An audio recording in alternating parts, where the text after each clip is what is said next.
Hello दोस्तों, स्वागत है आपका हमारे YouTube channel study for exam and knowledge में। अगर आप चैनल पर नए हो तो प्लीज़ चैनल को सब्सक्राइब कर ले। आज हम लोग डिस्कस करने वाले हैं एक अलग प्रकार के टाइप का प्रश्न, जैसे कि उतना ही जितना समस्या पर आधारित प्रश्न को हम लोग देखेंगे।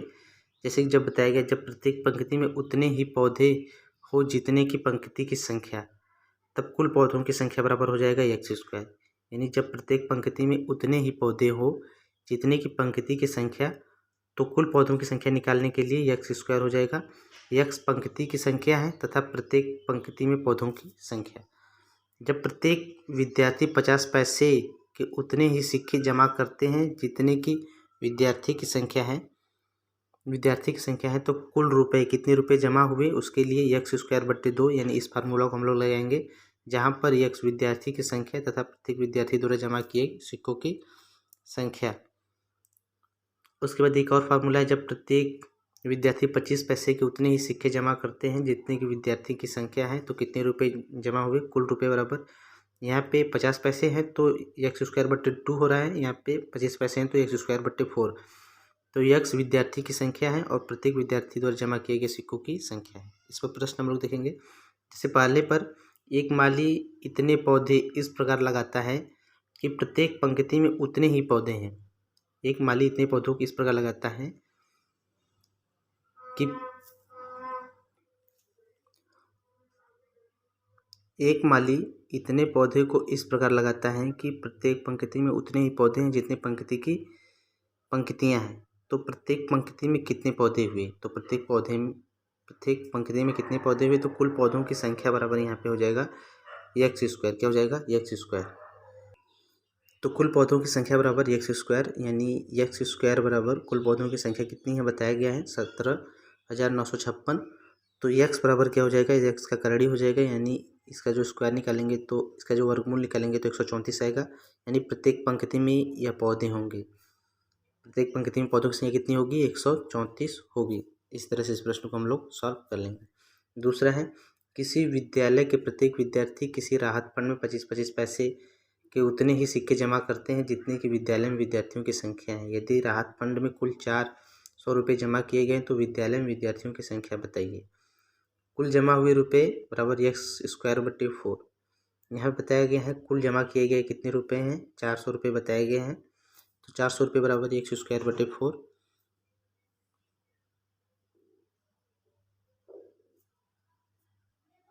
तो एक्स स्क्वायर बराबर क्या हो जाएगा, एक्स स्क्वायर बराबर इसका इसमें हम मल्टीप्लिकेशन कर देंगे, 4 का 400 में गुणा कर देंगे तो हो जाएगा 1600। और एक्स बराबर यानी एक्स स्क्वायर बराबर कितना आएगा, एक्स स्क्वायर बराबर हमारा 1600 आ जाएगा, 1600। तो एक्स बराबर जो हो जाएगा इसका हम रूट निकाल लेंगे तो 40 आएगा। क्या आएगा, 40 आएगा। एक्स बराबर कितना हो जाएगा, 40। एक्स स्क्वायर बराबर 1600, तो एक्स बराबर हमारा उत्तर जाएगा 40। इस तरह से इस प्रश्न को हम हल कर लेंगे।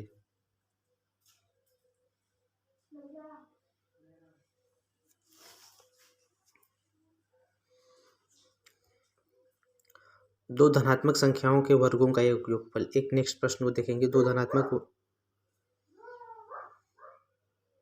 धनात्मक संख्याओं के वर्गों का योग 100 है तथा उनके वर्गों का अंतर कितना है, 28 है।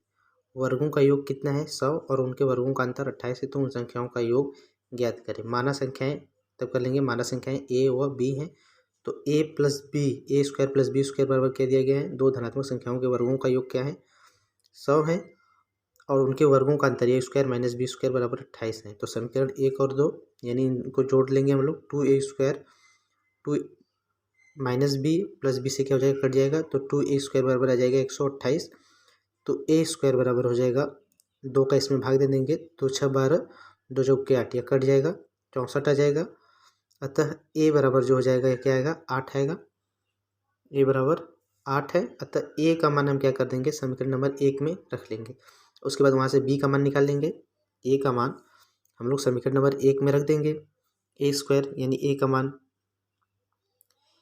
मान जब समीकरण नंबर 1 में रखेंगे तो 8 64 हो जाएगा। बी स्क्वायर प्लस 100, तो बी स्क्वायर बराबर हो जाएगा 100 माइनस 64, यानी बी स्क्वायर बराबर 36। अतः बी बराबर क्या हो जाएगा, 6। तो a प्लस बी का योग जो होगा, a प्लस बी, यानी a का मान हमको 8 पता चल गया, b का मान भी 6 पता चल गया, तो दोनों का योग क्या हो जाएगा, 14। इस तरह से इसका उत्तर हम लोग प्राप्त कर लेंगे।